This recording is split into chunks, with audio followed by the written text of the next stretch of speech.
todas, e certamente Ele fará isso. Ele tem sido esse Deus presente, o Deus que tem olhado para nós e nos abençoado com a sua presença em todo o tempo.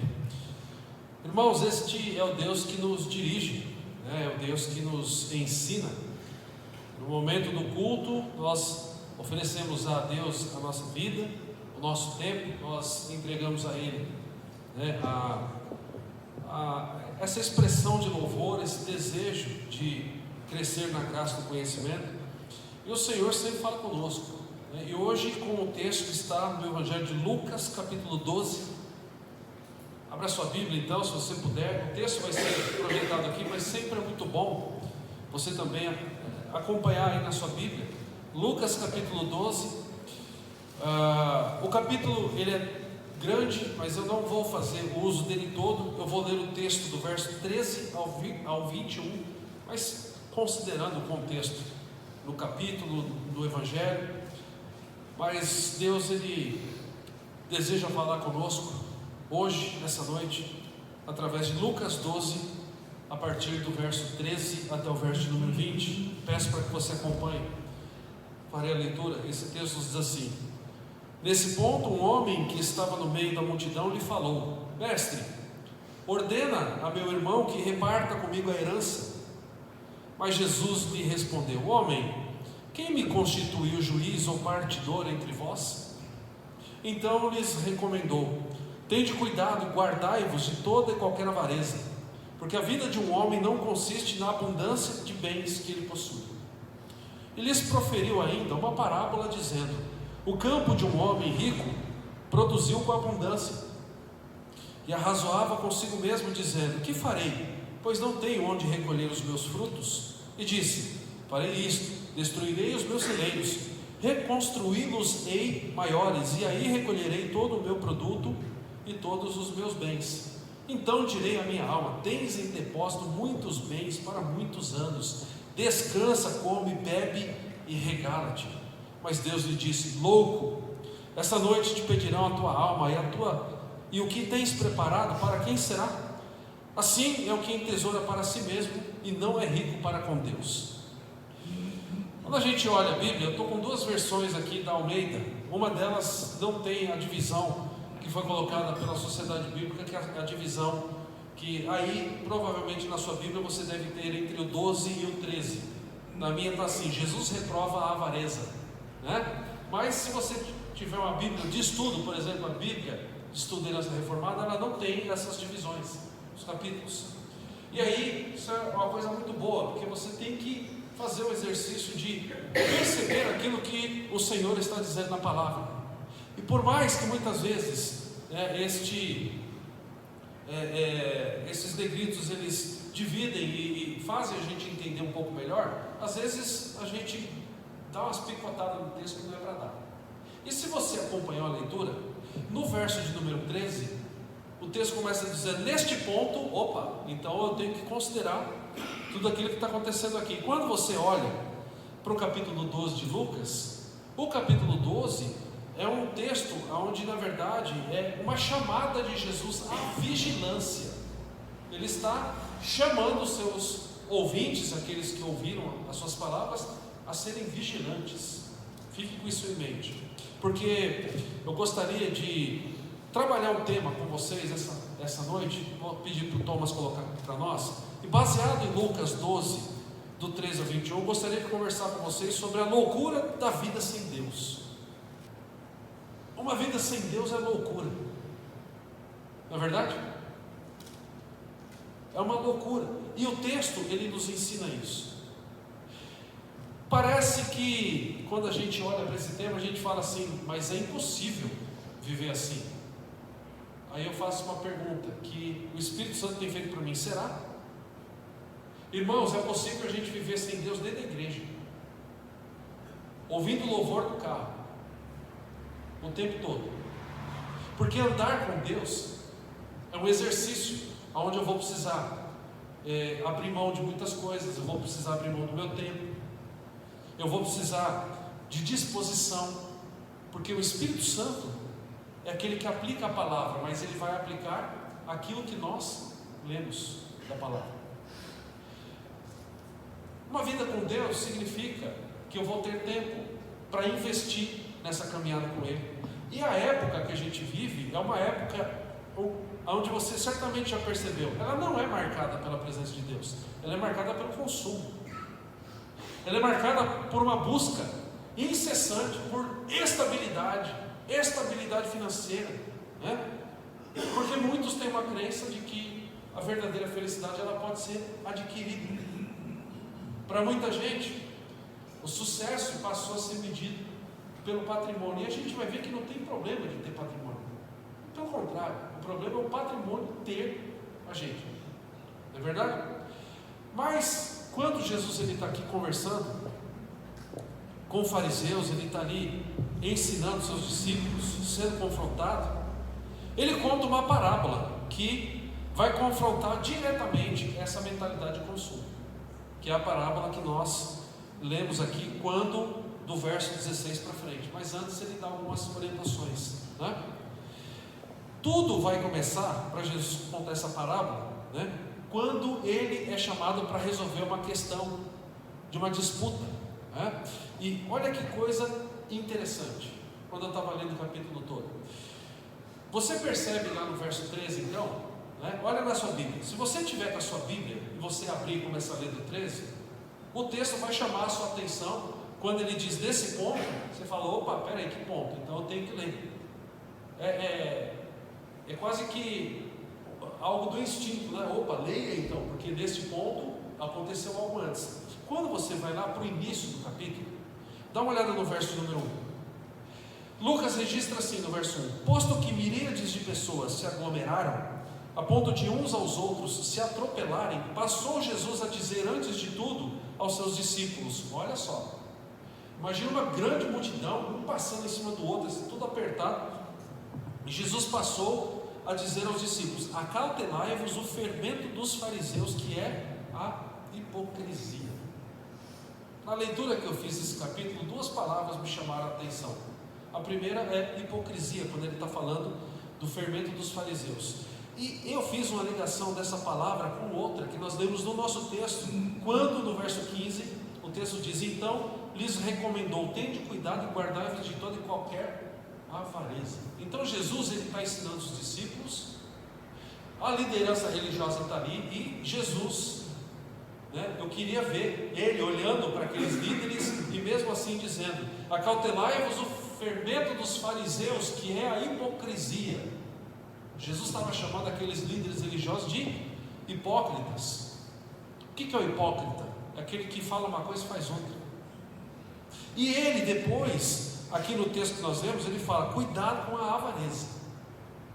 Então, e quando você continua a ler Lucas 12, se você olhar na sua Bíblia, ele vai falar sobre ansiedade ainda, sobre o cuidado de Deus a partir do verso 22. Você tem a parábola do servo vigilante, onde ele vai dizer quem é verdadeiramente bem-aventurado, é aquele que não perde tempo, que trabalha para Deus. Mas acontece que, enquanto Jesus estava falando, esse texto parece que é uma inserção dentro do capítulo, porque enquanto Jesus estava ensinando isso, um homem chega, verso 13, no meio da multidão e fala: mestre, ordena ao meu irmão que reparta comigo a herança. Parece que aquele homem estava mais preocupado com isso. Mestre, né? E aí o texto está dizendo que Jesus respondeu para ele: homem, quem me constituiu juiz ou partidor entre vocês? E ele recomenda, aí que ele fala sobre a avareza. Então lá no começo da conversa ele estava falando: cuidado com a hipocrisia dos fariseus, com o fermento deles, cuidado. Mas eu não vou nem entrar nessa questão do verso 1, mas aqui no 15 ele fala: cuidado também com a avareza. E ele conta a parábola do rico insensato. E a parábola do rico ensina que o problema, né, o maior perigo da prosperidade não é possuir riqueza, mas permitir que as riquezas possuam o seu coração. E em um mundo de consumismo, né, esse é um grande perigo. O perigo não é possuir riqueza, mas permitir que a riqueza possua o seu coração. Faz sentido? Porque se a gente não tomar cuidado, se a gente não cuidar do nosso coração, que é enganoso, que é corrupto, que sim, já foi restaurado, mas ainda, né, nós lidamos com o pecado o tempo todo. E isso me faz lembrar de Calvino. Eu já coloquei essa citação em outro momento, mas Calvino, vale a pena a gente relembrar. Ele escreveu assim: o coração humano é uma perpétua fábrica de ídolos. Então, meus irmãos, a gente precisa tomar cuidado com essas palavras de Jesus.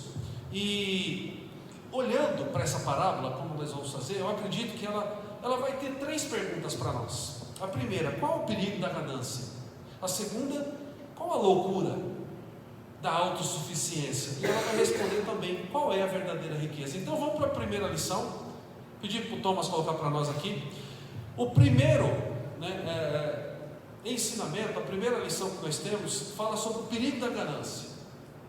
Olha lá, nem é uma lição, né? É uma frase, é uma chamada de atenção. Eu diria que essa não é uma lição, é uma chamada de atenção. O perigo da ganância, baseado aí nos versos 13 a 15. Nesse ponto, um homem que estava no meio da multidão lhe falou: mestre, ordena meu irmão que reparta comigo a herança. Mas Jesus lhe respondeu: homem, quem me constituiu juiz ou partidor entre vós? Então lhes recomendou: tende cuidado e guardai-vos de toda e qualquer avareza, porque a vida de um homem não consiste na abundância dos bens que ele possui. É interessante Jesus responder assim, né? E antes de contar a parábola, ele vai fazer esse alerta: tende cuidado e guardai-vos de toda e qualquer avareza. Ele está fazendo um alerta para os discípulos. Observe uma coisa: Jesus não está condenando a riqueza, ele não está proibindo você de ser rico. Muito pelo contrário. Quando nós olhamos para a história da igreja, você percebe que muitos, você já deve ter ouvido falar de um movimento chamado movimento dos puritanos. Os puritanos, nós estamos estudando aqui para fazer um link com amanhã. Amanhã nós vamos ter mais um encontro aqui para estudar o nosso livro, Santificação Profunda, de Dane Ortland, e ele baseia muito o livro em um autor puritano chamado Thomas Goldwyn, né? Lá que viveu lá pelos anos de 1800 alguma coisa, se não me falha a memória. Ele era considerado um puritano, né? E os puritanos, eles queriam viver a essência da palavra de Deus, buscando a vida de santidade. E eles tinham alguns ditados, motos. Um deles dizia: ganhe cada vez mais. Mas não terminava por aí, né? Era um ditado de 3 passos. Em primeiro lugar, ganhe cada vez mais. O segundo, economize cada vez mais. O terceiro, doe cada vez mais. O que Jesus está fazendo? Ele não está condenando a riqueza, ele está condenando a avareza. A avareza, do grego pleonexia, que significa o quê? Um desejo ávido de ter mais, cobiça, avareza. Então aquela pessoa que ela entende que a alegria está, né, em ter cada vez mais. Porque na Bíblia, meus irmãos, riqueza nunca é apresentada como pecado. Você deve lembrar, né, de que alguns servos de Deus, que serviram Deus, pecadores assim como nós, mas que honraram o nome de Deus, foram ricos. Abraão era rico, Jó foi rico, José de Arimateia era rico, Lídia, né, lá no Novo Testamento, era rico. O problema, né, não está em ter, porque a gente tem que lembrar o seguinte: aqui no Brasil, né, lá pelos anos 80, 90, até hoje, muito se sofreu na igreja cristã por conta da teologia da prosperidade. E aí alguns inventaram a santidade da pobreza. Parece que para ser santo você tem que ser pobre. Não, olha para a Bíblia. Então tem gente que tem até alguns impedimentos mentais, né? No sentido que eu não posso ter dinheiro, porque ter dinheiro é pecado. Não. Abraão foi rico, Jó foi rico, José de Arimateia, né? Jó era o homem mais rico do Oriente na sua época. Olha só, quando a gente olha, né, para a vida de Abraão, para a vida de Isaac, para a vida de Jacó, eles tinham muitas posses. E você lembra, você vai perceber que Deus deu para eles. Lembra de Jacó? Quando ele faz um trato com Labão, seu sogro? Né? Ele fala assim: se a criação sair assim, é minha. Se sair assado, saía só assim. Deus colocava a mão, até o sogro dele fala: esse aí está tirando de mim. Não era Deus que estava abençoando. O problema não está no dinheiro, o problema está no amor ao dinheiro. Por exemplo, Timóteo 6,10 diz assim: o amor do dinheiro é a raiz de todos os males. Mas o amor ao dinheiro também esfria a nossa vida espiritual, nos afasta de Deus. Pleonexia, desejo insaciável de possuir sempre mais. É um desejo que, se eu não tomar cuidado, e se eu for ganancioso, eu vou me afastar de Deus. Eu não vou ter tempo para Deus. Não tenho tempo para Ele. Eu tenho muitas coisas para resolver. Percebe? E aí o que acontece? Eu corro o risco de tirar Deus. E eu não estou dizendo, irmãos, dos encontros da igreja, não. Eu estou falando do dia a dia.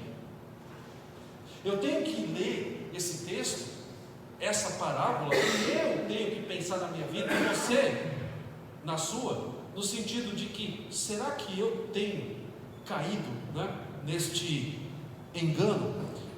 Porque pleonexia, né, essa ganância, essa avareza, é idolatria. Uma pessoa que se deixa levar por isso nunca estará satisfeita. Não lembro se foi John Rockefeller que perguntaram uma vez para ele: quanto de dinheiro você precisa? Ele: só um pouquinho mais. É sempre um pouco mais, né?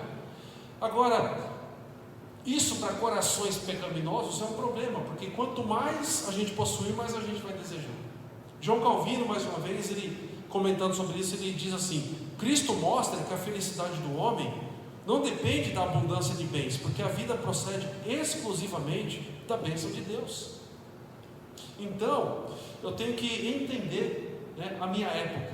Os puritanos tentavam entender a deles, a gente tem que tentar entender a nossa. A sociedade vai dizer para nós assim: você vale o que você possui, você vale o que você é na sociedade. Jesus diz: a vida de um homem não consiste na abundância dos bens. Percebe a diferença? O nosso valor não está nas nossas propriedades, na nossa conta bancária. Ele está em pertencermos a Cristo. Esse é o nosso valor. A grande questão é: como eu tenho me entendido hoje? Eu tenho entendido que o meu valor está em ser de Cristo? Porque o que esse texto mostra para nós, e daí vamos lembrar que Jesus aqui ele está falando para os discípulos. Lá no verso 1 ele diz: cuidado com, né, a hipocrisia dos fariseus. E aqui ele está dizendo: tenham cuidado com a avareza. Por que Jesus respondeu assim? Ele responde: homem, quem me constituiu juiz ou partidor entre vós? E ele podia já ter contado a parábola, ou ele podia ter dito assim: não, estou ocupado aqui, o meu negócio é evangelizar, essa questão aí não é importante. Não, mas ele diz aqui, né, respondendo esse homem, né, ele recomenda a quem? Aos discípulos: tende cuidado e guardai-vos de toda e qualquer avareza, porque a vida de um homem não possui na abundância de bens que ele possui, né? A vida de um homem não consiste na abundância de bens. Então, em primeiro lugar, a gente vê que dos versos 13 a 15, o texto vai chamar a nossa atenção para o perigo da ganância. Agora, em segundo lugar, quando ele conta a parábola, nós vamos aprender uma segunda lição: a loucura da autossuficiência. A loucura da autossuficiência. Eu já disse aqui, né, acho que semana passada ou retrasada, eu tenho feito alguns vídeos, né, de oração. Eu coloco lá nas minhas redes sociais de manhã. Eu gravo eles, eu programo, e todo dia, se você entrar lá no meu Instagram, no meu Facebook, você vai ter um vídeo de 2 minutos, menos de 3 minutos, onde eu menciono um versículo bíblico que Deus coloca no meu coração. Eu falo assim: vamos fazer uma oração? E eu já recebi alguns relatos de gente dizendo e pedindo: não pare, porque eu tenho usado isso na minha devocional de manhã. Então a gente tem feito por conta disso, né? E dia desses eu falei algo sobre o pecado, e alguém comentando lá disse assim: nossa, a vida dos crentes deve ser horrível, porque eles se acham aí pecadores. Eu não sou pecador, não. Eu não sou pecador. É a autossuficiência. É a pessoa que ela acha que ela não precisa de Deus. E quando a gente olha para o texto aqui dos versos 16 a 20, a gente aprende, né, que a autossuficiência é loucura.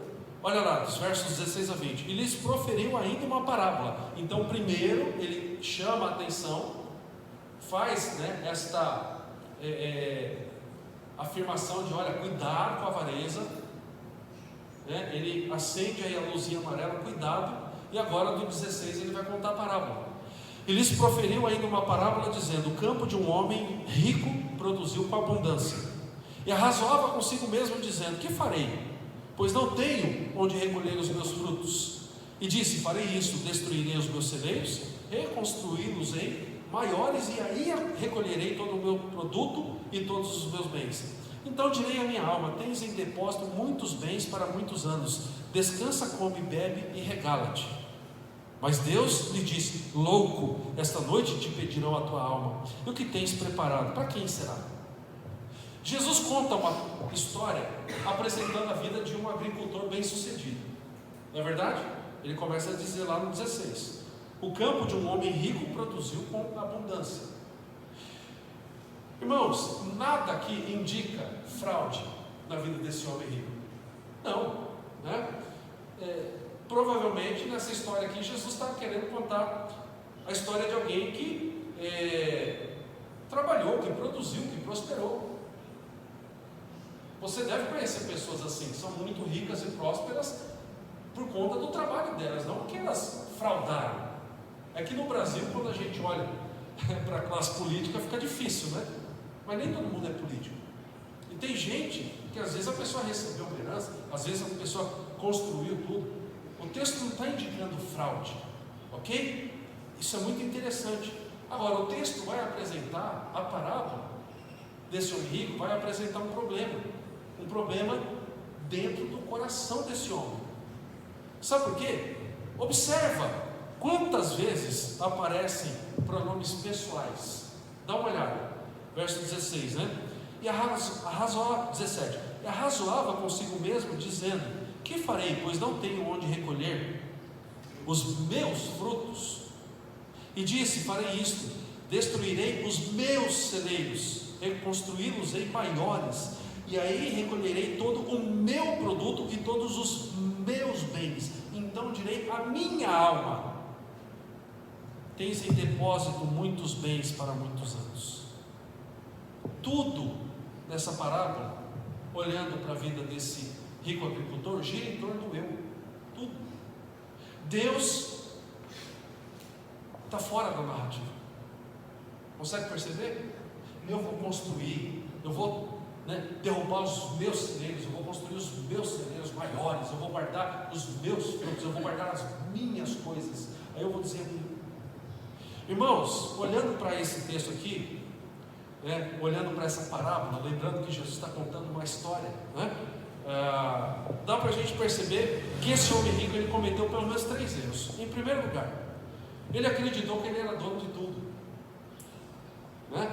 Da perspectiva bíblica, nós não somos donos de nada, nós somos meros administradores, nós não somos proprietários, nem da nossa vida. Quer ver uma coisa? O Salmo 24 vai dizer assim: ao Senhor pertence a terra e tudo que nela existe.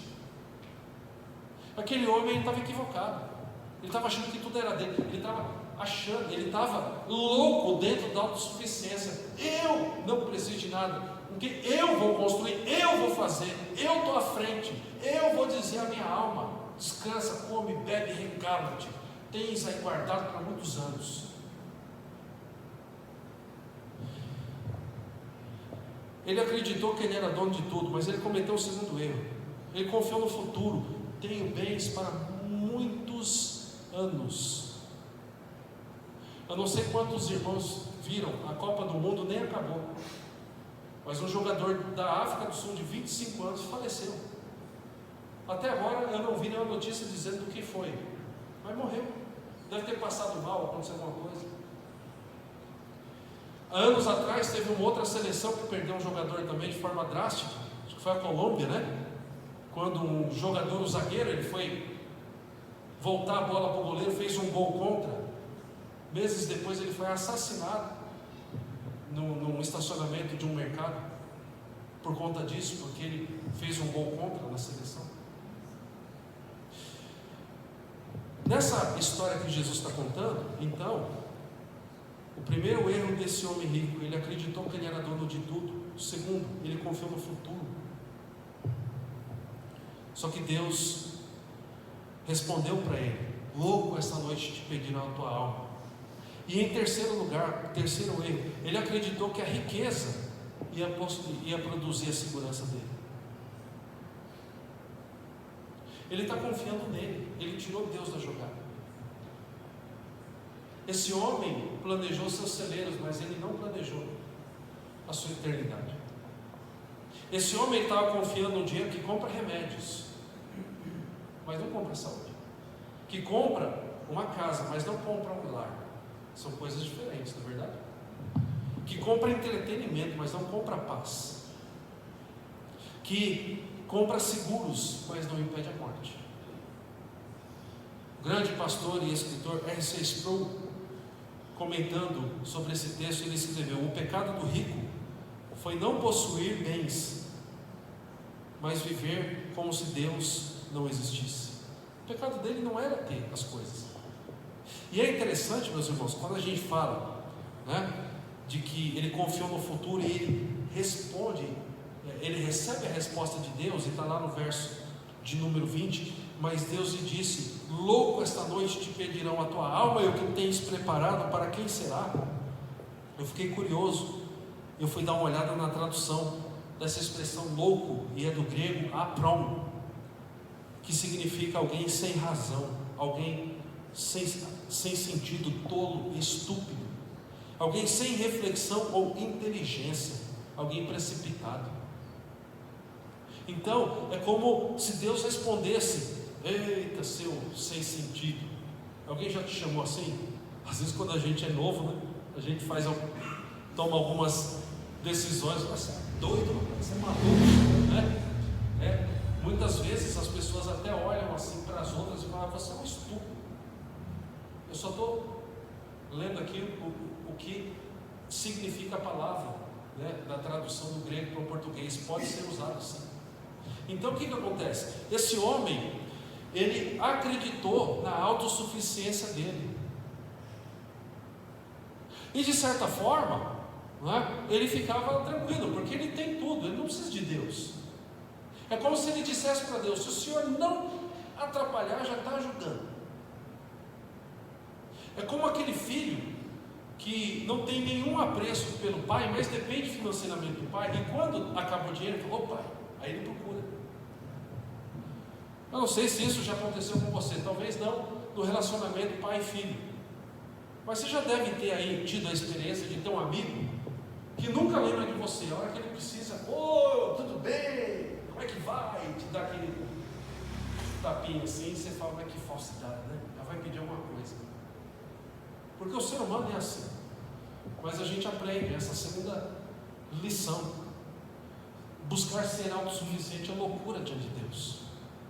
E a gente vai ver e perceber isso quando a gente olha para a terceira lição, que está aí baseada no verso 21. A verdadeira riqueza diante de Deus, a verdadeira riqueza depende de Deus, a verdadeira riqueza é Deus. Depois que eu coloquei esse texto, eu falei: eu tinha que ter mudado essa lição. A verdadeira riqueza é Deus. Olha o verso 21. Assim é o que entesoura para si mesmo e não é rico para com Deus. Então, esse texto aqui, dentro de Lucas, em primeiro lugar, nos faz abrir os olhos para o perigo da ganância. E ao abrir os meus olhos, tem que me fazer entender se eu não estou caindo neste erro. Porque a ganância, ela vai me levar para o caminho da loucura da autossuficiência. Porque quando a gente sonda o nosso coração, a gente até percebe que quando as coisas estão tranquilas demais, a nossa tendência é buscar menos a Deus, não é verdade? Imagine por um instante uma vida ideal para você. Imagine que você tem um quadro, e aí Deus ele fala assim para você: desenha a sua vida ideal, mural da vida extraordinária, a vida que você quer, você vai ter agora. Ah Deus, mas eu quero $1 bilhão. Pode pedir o que você quiser. Imagine que Deus desse tudo isso para nós. Será que a gente ia continuar buscando a presença dele? Sendo pecador do jeito que eu sou, falo por mim, eu acho que eu ia ficar meio distraído. Eu acho que eu meio que ia esquecer de Deus. Agora, por outro lado, quando você passa por aflição, muitas vezes a aflição, ela vai ser uma bênção de Deus, para você perceber que você não é autossuficiente, você depende dele. E aí essa terceira lição que diz que a nossa verdadeira riqueza é Deus. Jesus, ele vai concluir dizendo: assim é o que entesoura para si mesmo e não é rico para com Deus. Aqui, meus irmãos, a gente tem a chave da parábola. O problema nunca foi armazenar grãos. O problema daquele rico agricultor nunca foi armazenar grãos, foi armazenar apenas grãos. Percebe? Nunca foi ele ter as coisas, né? Nunca foi ele ter dinheiro, foi ele ter apenas dinheiro. Tem um dito popular que diz que a pessoa mais pobre é aquela que só tem dinheiro, porque o dinheiro ele não compra um lar, ele comprou a casa. Quantas famílias, né, que são tão abastadas que recebem heranças? Eu estou falando de gente nível altíssimo, vivem um verdadeiro tormento, uma verdadeira guerra espiritual dentro de casa. Irmãos, eu cheguei numa igreja, fui convidado para o pastor: vamos lá na casa do fulano de tal, que a gente vai almoçar lá. Pessoal de fazenda, gente muito, muito rica. E eu estou sentado na mesa. Você imagina, uma casa ali, é muito bonita, né? Aquelas casas que a gente, quando assiste novela, a gente vê. De repente eu estava dentro de uma casa daquelas, com o pessoal com um buffet entregando. Eu falei, gente, e tinha tanta coisa, tantos talheres assim, que eu estava perdido, eu não sabia como usar aquilo. E aí o que acontece? Aí de repente o pai dos filhos todos adultos lá mostrando para mim: olha que legal aqui. E ele estava mostrando um vídeo dele sobrevoando de avião a fazenda dele. E o pai olhou para mim e falou assim: estou tão cansado dessa vida, é só trabalheira, é só trabalheira, eu não tenho paz. Ele falou para mim: ah, pastor, eu tenho vontade de vender tudo. O filho: para, mano, eu falei de vender, lembre dos meus 20%. Ficou um climão. Aí eu olhei assim, o pastor, tipo assim, depois eu te conto. E ele falou assim: gente, é tanta briga, é tanta... Porque talvez ali eles estavam também, assim como nessa parábola, preocupados não em ter grãos, mas em ter apenas grãos. E Jesus, ele está dizendo, né, que o verdadeiro feliz, a pessoa verdadeiramente feliz, é aquele que é rico para com Deus. E ser rico para com Deus significa você possuir aquilo que nunca será perdido, que nunca ninguém vai tirar das tuas mãos. Ele já havia dito isso em Mateus 6: ajuntai tesouros do céu. Então, irmãos, quando a gente lê essa parábola, se a gente lembra, cuidado com a ganância, cuidado com a autossuficiência, para mim, para você, homens e mulheres que foram resgatados pelo sangue do Cordeiro, esse texto deve gerar muita alegria, porque ser rico para com Deus, sabe o que é? É conhecer Cristo. Você conhece Cristo? Ser rico para com Deus é viver pela fé. Você vive pela fé? Ser rico para com Deus é poder investir no reino de Deus. E eu e você somos membros do reino de Deus. Significa você servir aos necessitados, a quem precisa, usar os seus bens para glorificar Deus. Meus irmãos, todos nós, na nossa limitação, temos essa capacidade, porque Deus tem sido bondoso. Então a gente tem que sair daqui hoje glorificando a Deus, porque para mim e para você é possível sermos ricos para com Ele. Você quer ver um outro puritano que eu tenho falado muito sobre ele, John Owen? Ele escreveu o seguinte: tudo aquilo que não pode acompanhar-nos na morte jamais deve tornar-se nossa maior riqueza. Quando eu li isso, eu fiquei pensando, vai ver que Lewis, né, leu isso para escrever o que ele escreveu, quando diz que tudo que como é que era? Tudo que não é eterno é eternamente inútil. Olha só, tudo aquilo que não pode acompanhar-nos na morte, jamais deve tornar-se a nossa maior riqueza.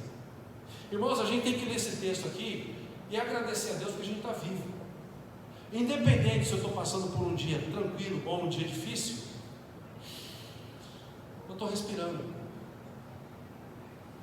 E Deus, Ele tem dado para nós sabedoria, tem dado condição da gente trabalhar. Então vamos trabalhar, vamos produzir, vamos fazer, mas vamos fazer para a glória dEle, para sermos usados por Ele, para Ele, no reino dEle, para sermos abençoadores, porque Deus tem nos abençoado tanto. Para isso nós estamos aqui, sendo orientados pelo Espírito Santo. Cuidado com a ganância. O problema não é ter, o problema é tudo ter você.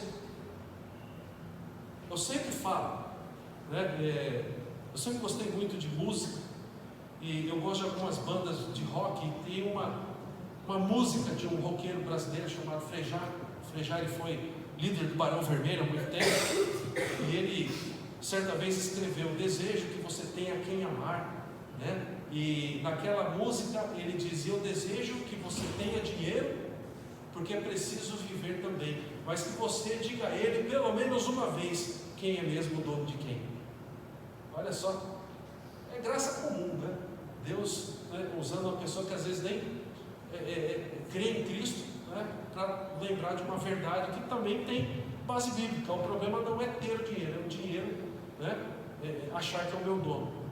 Um outro escritor reformado, Herman Bavinck, falando sobre isso, ele escreveu também: todas as coisas criadas encontram o seu verdadeiro propósito quando conduzem o homem à glória de Deus.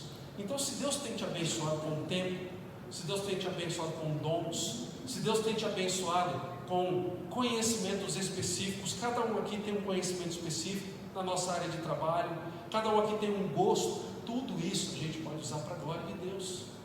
Vou pedir para o Thomas colocar o próximo slide, que tem aqui o resumo das lições.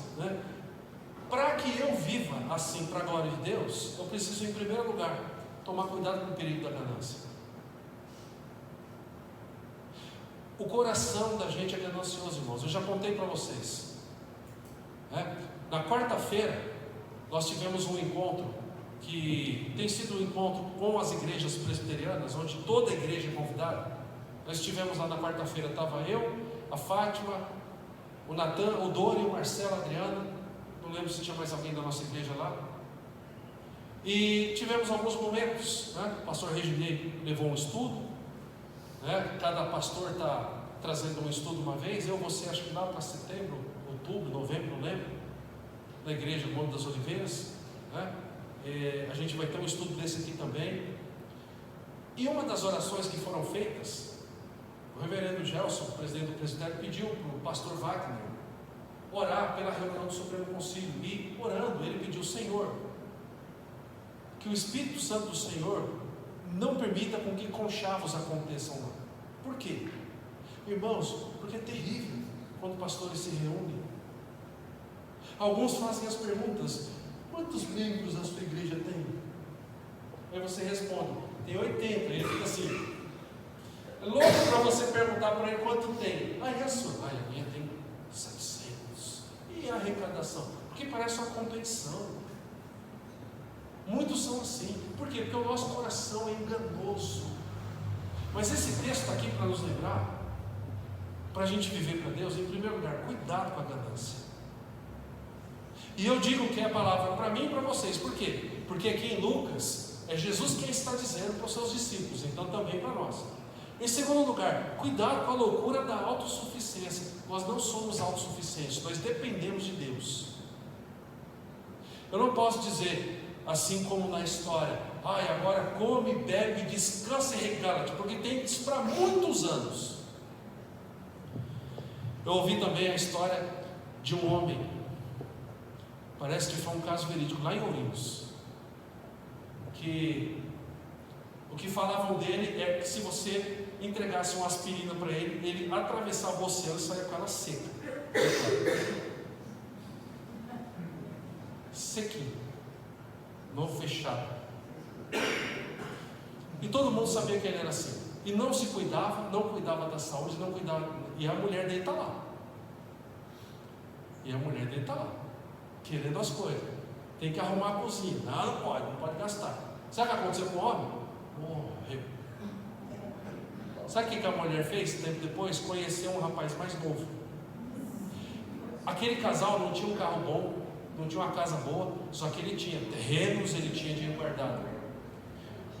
O camarada morreu, não levou nada para o caixão.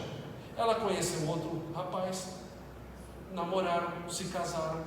Ele pegou tudo aquilo que morreu, ele vendeu, ele fez uma baita de uma reforma na casa, ele comprou um carro novo e está curtindo a vida com a esposa dele. E o outro morreu. Ai, meu Deus. Cuidado, a loucura da autossuficiência. E agora, para que a gente possa terminar com alegria, a verdadeira riqueza diante de Deus.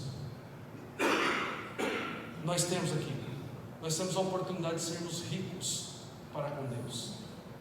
E não há impedimento para isso.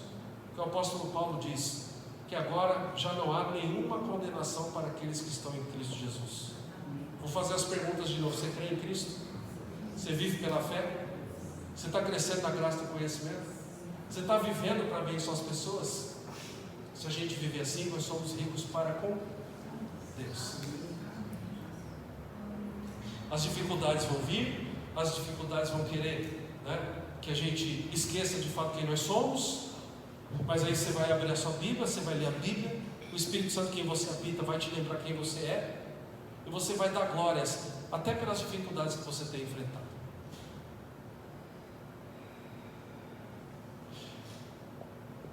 Um pouquinho antes de vir para cá, eu dei uma olhada aqui, até tirei uma foto de uma postagem que alguém fez, não deu tempo de passar ali para o Thomas para a gente colocar, mas era uma foto de 2 galhozinhos de árvores conversando um com o outro, e estava chovendo bastante. E metade da foto é uma chuva e um galinho com o guarda-chuva assim, reclamando para o outro: ai, eu estou morrendo. Então metade, imagina assim, um desenho de chuva e ele se protegendo, o galinho se protegendo da chuva, dizendo: eu estou morrendo. E na outra metade, o outro galinho está debaixo do sol e está dizendo: então deixa a chuva te refrescar um pouco. Irmãos, às vezes a chuva que Deus está permitindo cair sobre você é para te refrescar, é para te limpar, é para que você entenda que Ele te ama. E se for necessário você se molhar um pouquinho, Ele vai permitir. Aí a gente que é autossuficiente, a gente quer se proteger o tempo todo. E às vezes nesse nosso sentimento de proteção, a gente não percebe, a gente se afasta dele. Mas Ele não vai permitir isso, porque Ele já permitiu em Cristo nós sermos ricos para com Deus. Fecha os teus olhos. Eu quero orar pela tua vida, eu quero pedir a bênção de Deus para a sua vida.